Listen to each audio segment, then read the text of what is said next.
Down is going to be trickier, especially with how I'm positioned. I'm worried I'm going to just slide down and smack the boy danglers on every one of these things on the way out. What we have been driving along is kind of Kagoshima Bay is what we're gonna call it. Kagoshima is kind of horseshoe shaped, and in the middle is a body of water. And we've been going on the east side of that body of water, and the last 2 days that we've been driving around have been on the east side. West side. West side, darn it, it doesn't matter. So we've been on both sides of it, and now we're on the other side looking at where we came from. And I'm actually really excited because one of my favorite now mountains that I just met Kaimon is hanging out in the background there. I give him the peace sign because I like that. That's gonna be my thing from now on. When I see Kaimon, I'm gonna give him a little peace. I see him in a magazine. Yeah, so I really like him. And you've been excited about something. The other mountain that is distinct in Kagoshima is Sakurajima. And that's this monster that's behind us. And it's actually an active volcano. And it's cloudy today, but I'm pretty sure that the cloud that is blocking our view of him right now is steam coming out of the volcano. I don't think that that's like other clouds. I think that's like volcano stuff. And we're gonna go there now. Sounds safe. And tomorrow, with the better weather, we're going to be going around the volcano and checking out what is going on in that area. And it's a really cool little volcano, little, because it is sort of sticking out into this bay. And that's like the whole thing. It's this circle. And when you look at it from above, it's like this island looking thing that I think is connected to the mainland, or at least you can drive to it. But they call it an island because, I mean, it essentially is an island aside from that one little bit. It was at one point until it blew up a little bit. Oh, okay. So, yeah, I'm fascinated with this, like, geologicalness of it. It's very cool. And I've heard from a lot of people that heard that we were coming to Kagoshima and mentioned, like, you got to go check out Sakurajima. It's really cool. And friends of mine have told me the same thing. It's a really cool area to check out. So I've been pretty excited about the entire time we've been in Kyushu. So, yeah, tomorrow should be fun. Today is going to be fun too. Oh, is it? Yeah. You got a plan? Nope. As we're driving along, getting closer and closer to Sakurajima, you can start to see some more definition at the top of it, and the smoke that's coming up out of it has cleared enough to show the edges of the crater and to show that, yes, in fact, that's not a cloud. That's actually smoke coming out of it. It is active and it is kicking and it is daunting. I am a huge fan of this thing.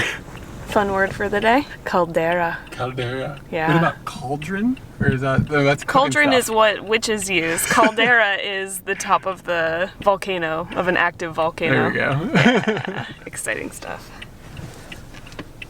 What, are you a scientist?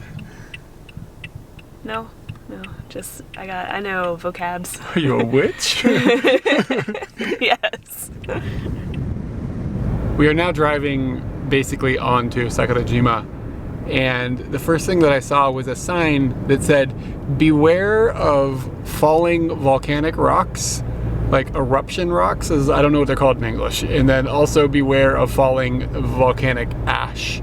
So those are the things that we have to keep our eyes open for, but we realized we don't really know what to do. Do I need an umbrella? Like, do they have like a volcano umbrella? Because I feel like if things are coming from above, we need some sort of umbrella, but it needs to be heftier than regular umbrella. I feel like I'm prepared to deal with rocks falling from the sky, like don't let them hit you, but the ash part, like what kind of danger are we working with here? Are we working with like something that's gonna get in my lungs and like light me on fire from the inside? Because I can't cope with that. That's beyond what I'm ready to deal with. I need that umbrella.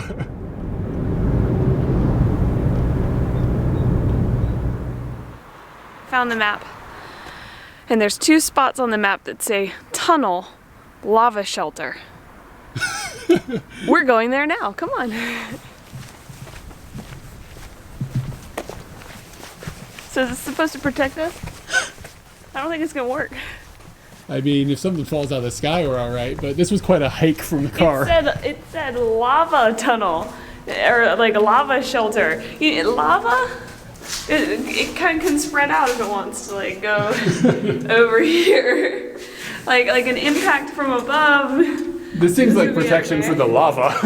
Yeah. This is a full sensory experience. I can hear it, I can smell it, I can see it. I could touch it if I wanted to touch like the volcanic ash. Of which there is a lot of, and it's like super duper fine. Can you taste a volcano? I mean, you can put the mash in your mouth. The mash? We're gonna mash up the ash? The sound may not be being picked up by the camera. It is almost like a low hum, kind of. Sort of like a wind sounding thing. And then a bit of a grrr. Yeah, maybe a little staticky sounding. It sounds like traffic in the distance, but it's like not, that's not what we're hearing. It's definitely coming from the mountain. And the smell is, it's not like a sulfur smell. It doesn't smell like it doesn't smell like that. In some ways it had smelled like a fart, but it doesn't have like that overwhelming sulfurness. Like, it's like 10% of that. It's present, but not overwhelming like all the sulfur pits that we've been around before are like, because this has a little more breathability. And the rocks and stuff that you're around sort of feel like you're on the moon. You've got all this super duper fine dust, and like the astronauts after their moonwalks had like mentioned that when they got back in the space capsule, like that was like this fine dust. There's nothing you can do about it. It's just gonna go everywhere. I'm a little worried about the car now. And then it's got these giant boulders that are laying around everywhere. That is kind of hard to comprehend that was just thrown out of the earth, but it's so hard to deny because it's sitting there right in front of you. And then I guess because of the ash, the ground is like super fertile and things grow really well. So the forest is really healthy looking. It's really green, and it's really distinctly green because it's against all of this gray and dark colored rock that makes it just like pop and shine in a way that's sort of unique to this type of like geology. I'm fascinated. I love volcano stuff. It's really cool. I wish we could climb up there and see some like lava or something. That'd be really nice. This park said it was a lava observatory. Yeah. And I have observed no lava. Zero lava. I saw where they came from, and it didn't take them that long. Are we gonna go that way? Maybe. I don't know. It's uphill. Ooh. Yeah, I think we're gonna go back the way we came. We're so lazy right now. All right. There's only but so much time. There is only but so much time. That's a really good point. We just got back down to the parking lot, not the bottom of anything. I don't know where the bottom of this is. And we have started to hear a lot more noises. And people are looking up and like, oh, what's happening with that? And okay, we're on a volcano. Everybody relax. Let's take this. Chill out, everyone, including myself. But we also found a little board that tells us a little bit more about Sakurajima. One of the things being that 26,000 years ago, this little guy was born, super old. And we found out that 1471, this island was unto itself, not connected to anything.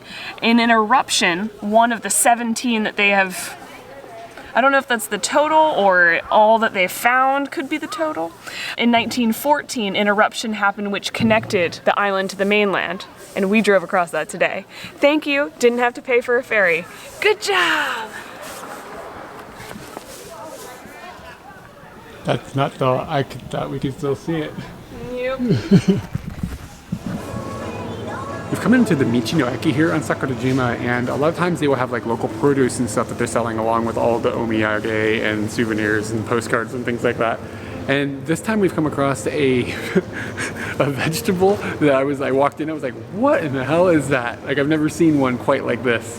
And it's these guys. And this is a Sakurajima daikon. And a daikon is like a radish, basically, I guess is what you call them in English, but it's not exactly the same as like a radish from the States. It's like a Japanese radish. And usually they're like long, like shaped like the bottom part of your leg or something. And this one is just bulbous and round. And daikon is also usually pretty cheap. And this thing is 1,500 yen, so it's like $14 or something. I was curious how heavy it is. Holy shit. It's really heavy. Like, it's very substantial. I don't know what one would do with that much daikon. Let's talk about omiyage for a moment. When people in Japan, foreigners and Japanese people alike, if you go somewhere and you come back to your hometown or to your workplace, you bring back a souvenir, omiyage. And in a lot of cases, people will just go and they'll choose something that's in a box in a Michi-no-eki. like we were just at with the big daikons. In there are like 400 different types of omiyage that you could bring back from Sakurajima. All the boxes say Sakurajima, and a lot of them are going to be the same cookies you can get anywhere else. It's just labeled in a different way and might have some small ingredient from here. But I've never seen what we're about to eat. Granted, somebody's going to find this somewhere that it's already happening. Mikans are popular here, and this says that it is Sakurajima small mikans. What does that mean? There's oranges in this bag? I don't really know. Or box. And I find it really strange that this is so intricately closed. One tie. Like opening some IKEA furniture. 2 ties. 3 ties. You gotta keep your Komikon under wraps, man. I've gotten out the nail clippers so that we can get into here. There we go. Some tape.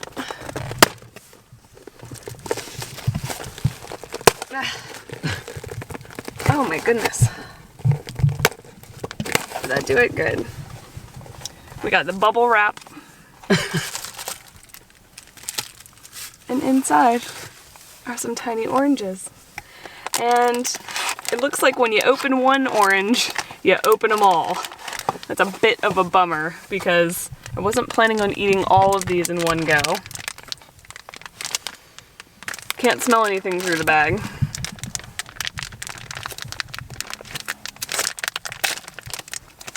You did a really good job tearing that. Thank you. Mad props. Thank you.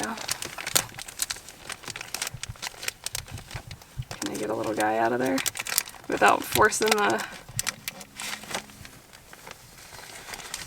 It really, really looks like a Mikan kind. Well, I don't know. It's a little too soft to be a Mikan. Spoiler alert, it's not a Mikan. It's soft. I don't really know what's inside. The butt of this Mikan tastes or smells like cookies that me and my mom would make for Christmas. So it smells like a sugar cookie on the bottom. I don't smell like a... Wait, show me the bottom. It doesn't look like... Okay. Alright, interesting. Alright. So I'm just gonna bite into it. Kind of looks like those Halloween pumpkins.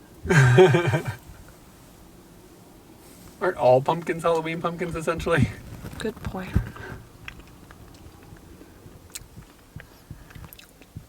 Does it taste like a Mikan? It's definitely got a Mikan twist. So they've added citrus into it. And what is the inside? The inside is kind of like uncle. It's like manju, right? I don't know what manju is. I think it's that stuff. Apparently that is manju. A friend of Anko. It's like a sweet bean paste squished into this fake Mikan. Can you eat the stem? I mean, you'll eat it. You'll eat anything, but are you supposed to eat the stem?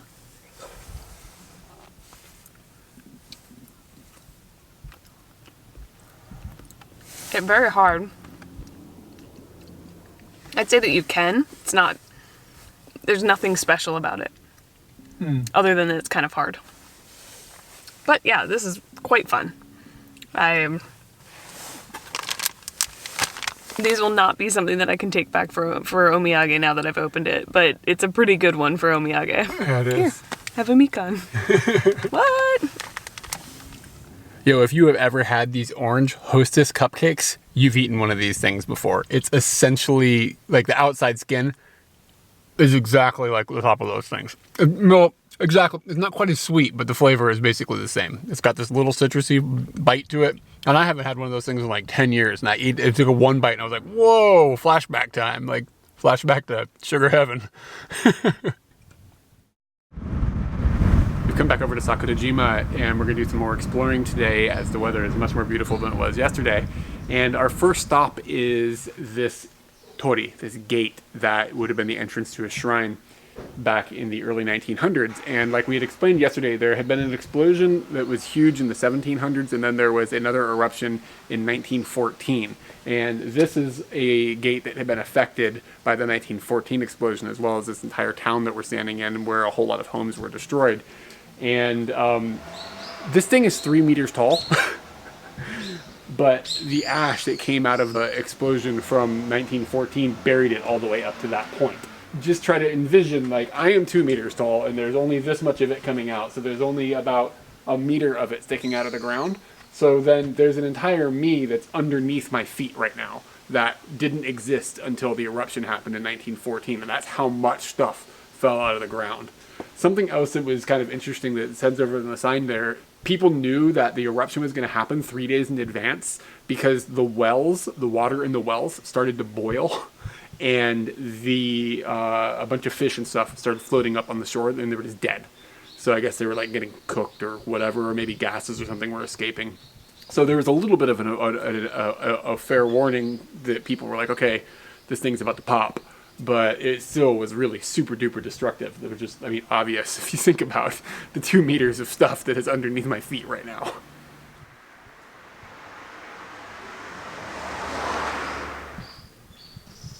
Sometimes you walk into little scenes and you're like, oh, well, yep, we're definitely in Japan. And it like hits you like a baseball bat. And this is kind of one of those things as we turned around this corner after looking at the gate that had been buried. Shrine. The Stubby Shrine, which is what you had labeled it, right? Yeah, Stubby Gate is how I didn't realize when, I don't know all these kanjis, so when I was just looking at it in the book, it just looked like a short gate rather than a buried gate. Yes, yeah. So I was like, oh, they made a small one. So we walked past that over to where the shrine that it would have been the entrance to was, and you just got this really beautiful little walking path, and like you're in this forest and the sun is shining through little areas, and it's really like, I don't know, just very, very Japanese like atmospheric tranquilness going on here.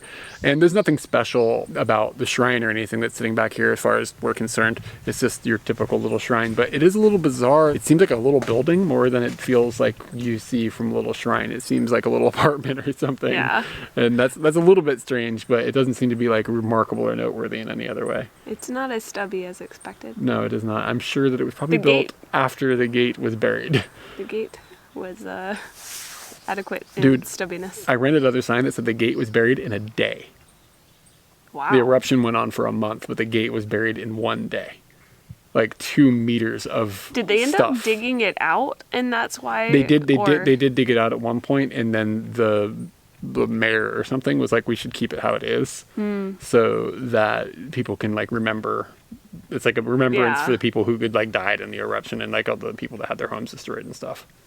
Yeah. Wow. Yeah, but in one day. That's intense. Yeah, it's really intense. Just for like map reference, we're on the edge of the volcano. Like we're not far from it. So I mean, it kind of makes sense that much could fall out of the sky, but it's still scary. Yeah. I don't feel anything. The Earth is powerful, dude. On a tip from a viewer who is familiar with the area that we're in right now, we are looking for a observation point that is supposed to give us a pretty cool view of the volcano. And on our little exploratory hike trying to find where this observation area is, we came across another gate that has been buried. And this one is really buried because that's the top. And it's just barely sticking out the top of the ground, and only sticking out the top of the ground because they dug down a little bit. We found the observation point, and it gives you this really cool view into the crater of the volcano that apparently is sort of rare in the world, where you can actually see into the crater from the side, because usually the crater is only on the top, but this one actually has craters on the slopes. So it gives you a really interesting view without having to, climb up into a volcano. It's not on a menu. And the cool thing that I thought is that there's more than one crater to this volcano. And when I was looking at the map, I was like, oh, there's the top of the volcano. There's the top of the volcano. And I got confused looking at the map, but now I understand it. Like, it doesn't explode from the same point every time. Sometimes pressure happens on the side, like the crater that we're looking at. It just kind of pushed out the side of the mountain. So from that observation deck, we walked over to, there is I don't know exactly how to explain this, a lava ditch that they have constructed that looks like it's so that if there's another eruption, the flow will be somewhat controlled and put into areas. It is not going through villages and destroying roads and things like that. I read a poster that said the fury of nature. We are trying to direct We're trying to direct the fury of nature. So while we're looking at this lava pit, I heard this low grumbling sound, and then I looked up, and then this was happening.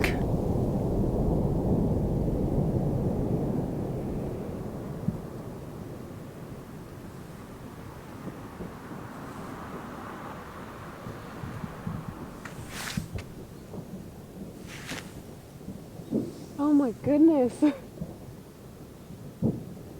Is it okay? Are we okay? This is normal, right?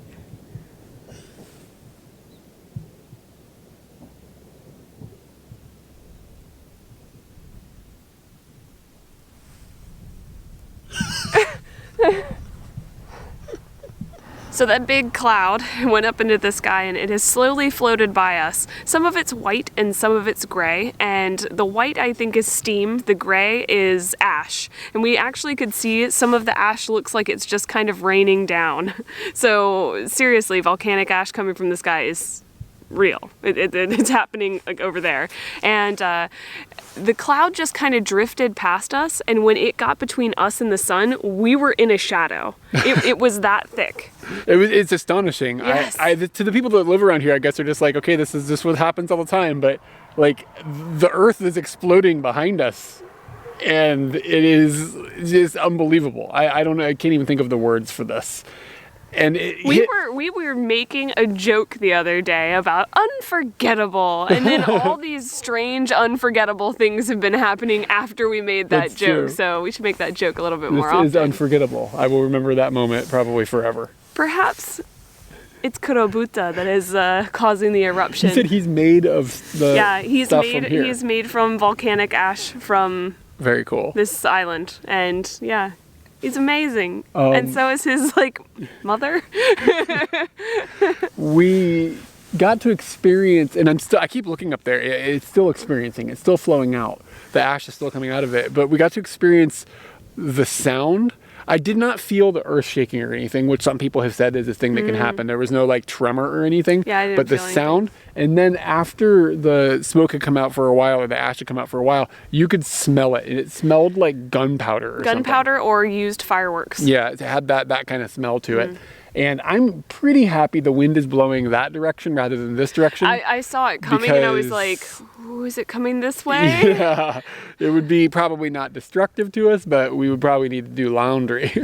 When I heard the sound, I was like, that's the end. Everybody's going to start running now. Now that they've heard the sound, everyone will start running. No one ran. Oh, actually, somebody did jog. There was a jogger. There was a jogger. He was just jogging like it was nothing. Of other note, I don't know how much film I've got of it, but there's these little bugs. And they just come like making face-to-face contact. Yeah, they just buzz in front of you for a few seconds and then they go away. I don't know what the deal with them is. But they have good inquisitive character. Yeah, I'm a huge fan. There's one. You're making a friend. It's going to be funny if you can't see him on camera. I'm just going to look crazy, like all wobbling around. We just watched a volcano explode. More than I've ever seen another one explode. Just off the coast of Sakurajima is a tiny little island, and it is called Shinjima. And the name of Shinjima means new island. And the reason it's a new island is because it didn't exist until the 1780s, when there was a bunch of volcanic activity, because that's what's going on around here is volcanic stuffs. And magma from the floor of the sea had been erupting, and it pushed this island up out of the sea, and all of a sudden people had a new place to live. And about 200 people lived there until the Showa era, and that would have been like the 1900s, like last half of the 1900s. I guess Showa era ended in like 1990 something, like early, something like that. So somewhere in that time period there was a population of people there, and you can actually go over there still 3 times a week. And today is one of the times you can go over there. However, when you go over there, you're kind of stranded there until the next boat comes for a couple of hours. And we just don't have hours to kill to go walk around a deserted island. A 3-hour tour. Yeah, it would be about a 3-hour tour. That's a little sketchy, given like all the things that are going on around here. You could end up stranded, I suppose. Of course, I mean, you never know too. A bridge could pop up from the sea and you could just walk back. Right? Might save some time. But yeah, it's a pretty small island, and I would love to go over there if we had the time and just like walk around it and see what's going on this little deserted island. But we're gonna have to keep moving today. This feels like Japan mixed with the Flintstones. You have a Japanese garden and then all these rocks, and just can feel Bam Bam's gonna come out from somewhere and tell me to get off of his lawn, because this is just some dude's house. We are in someone's garden. I'm sure they're looking at us from their window going, well, at least they're enjoying it.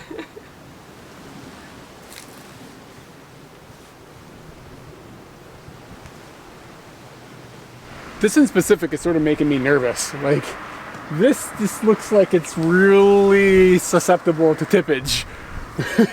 Maybe it's like glued together, or he's used some concrete or something to stabilize it, but maybe it's just like a stack and pray type of thing. Why are there dinosaurs here? And why am I allowed to climb them?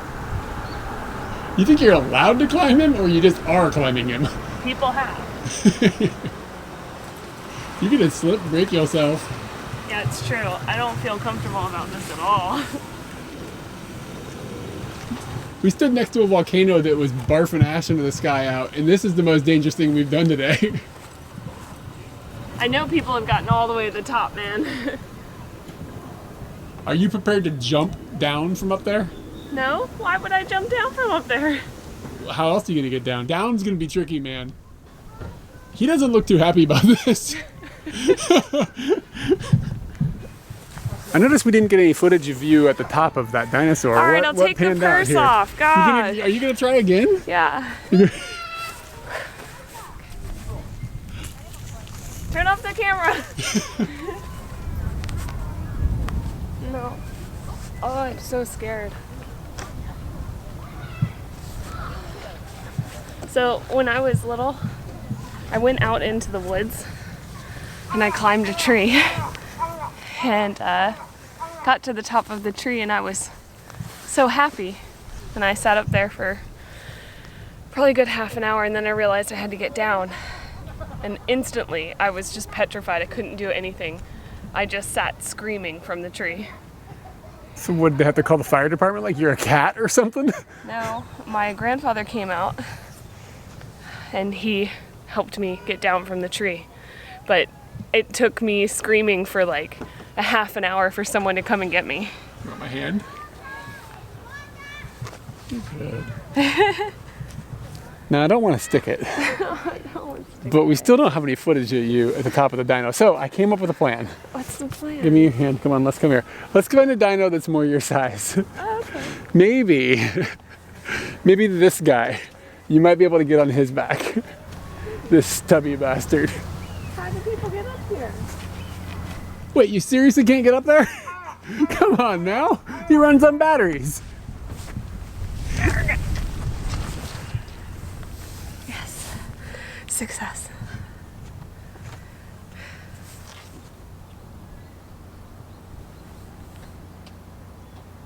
That one still taunts me. How hard could this possibly be? The thing that worries me the most is he doesn't sound like he's like solid. I don't want to crush the room or anything. Okay. And if I can't do it, I'll just edit this out of the video.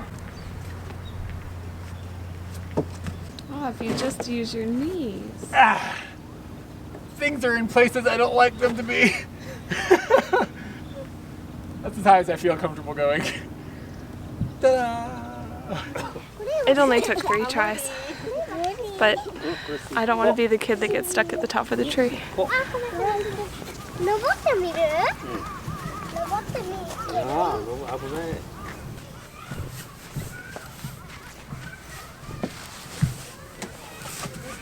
He's pregnant. Congratulations! I was gonna say the look on his face looks like he got hit by a cannonball or something.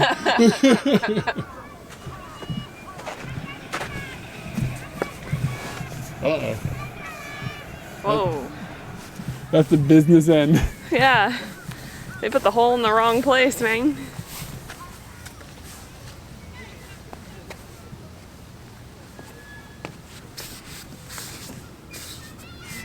All that fear has pushed all my bladder business to the forefront for this epic slide of a century. Here we go. This slide is terrible. It's really bad. I went from the business end of a brontosaurus to your business end.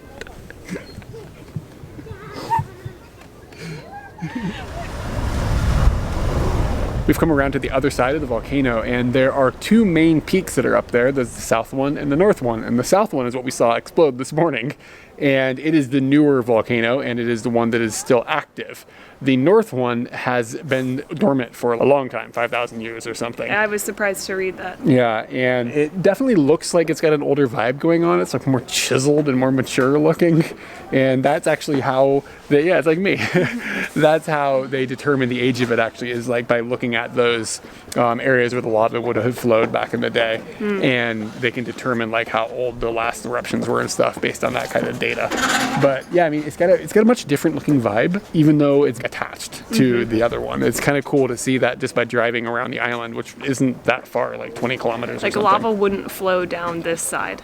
Not anymore. More than likely for if the other one is exploding. Yeah, I don't think so. Yeah, I don't know. That's just things I've been thinking about. I just interject that right into this conversation. Katie's a scientist. Seriously, volcanic ash is a thing. Although we did see it, I feel like we haven't experienced it yet. But the graves behind us, they have roofs for this very instance that happens on a daily, maybe not daily, I don't know how often this ash is coming down, but they have erected roofs for all of the graves so that they can be protected from this.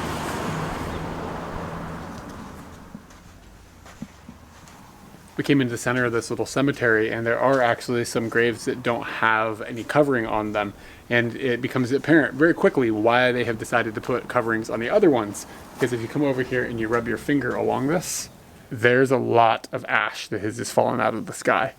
We haven't had a big cloud of it hit us, but I can't tell if it's just like in my head, but I feel like I can like kind of taste ash in the air, like a little bit of a dryness that's going on inside of my mouth that I'm not normally like having happen. So I wonder if there's just kind of like a always floating ashy thing going on. And then it makes me wonder, how's that affecting people's health, you know? Like, the people that live here, is that detrimental? Is that something that after like years and years and years of exposure to, that starts to cause problems? Like the old people, do they have respiratory issues that are uncommon in other places? I got a lot of questions about this now.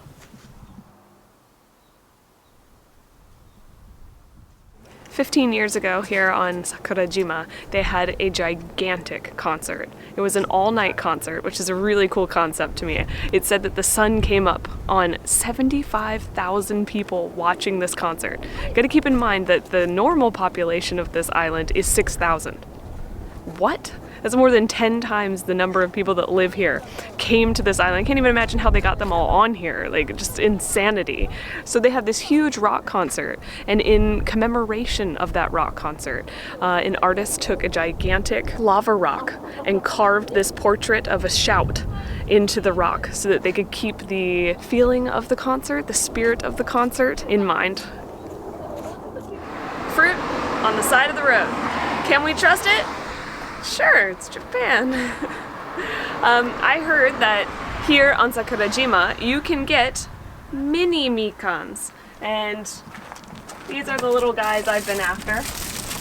They're tiny, and even inside you can kind of see that their bodies are loose. So the mikan inside is even smaller than what you see on the outside. It's like eating the candy that we had yesterday. I'm very excited about this, so I'm going to give them my 300 yen into this little coin box. Oh, no, didn't work. And now they're mine. You can see the size difference. Yeah. If you hold these up. That's a regular size Mikan. And these are the little guys over here. Tiny. So yesterday when we were eating that candy, it's pretty evident why they have it now. We could do a side-by-side comparison. Ooh, the smell is extremely strong. Yes. Little guy. He's really small. He's so tiny. It's like a little pumpkin. I know that it's not a pumpkin. Peel off all the stuff. You know me. All right, what are we doing this to? To Sakurajima. To Sakurajima? Oh, dang. It's kind of like they took all the flavor of a regular size Mikan and condensed it into a smaller package. Yep. It's really, really strong flavor. Really strong, nice and sweet. Those are tasty. Yeah. I need to buy more. We're on our way off of Sakurajima now, and we have come over to the side of the island, which is where the wind is blowing from where we saw the ashes earlier, and it is thicker of the air, I guess is the way you could say it. I wouldn't say thicker. It's smellier. Yeah. It's tastier. Yeah. You can taste it. You can taste the volcano. You can taste the volcano, yes. for sure. And it's just a dustier environment on the side. Just looking at the ground and stuff, there's just more dust over here. I wonder if this is the prevailing direction the wind usually blows when the volcano is active or whatever. There was a man outside of his shop just sweeping, and I was like, that's futile. Yeah, like, I mean, you can sweep, dude, but it's just falling from the sky. So we are headed northbound now, yeah? Northbound. Sweet. And then westbound, and then southbound. This could dictate the future of the Klein clan at this particular moment. I don't want to leave my nuts up on this dyno.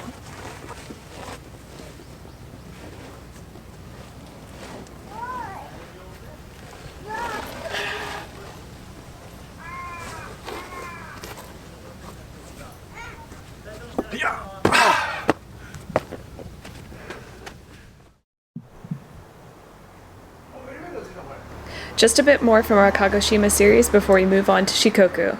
Make sure you're subscribed to stay with us. Liking and commenting helps us too, and if you want to go a little bit further to help these videos keep coming, check out our Patreon linked below.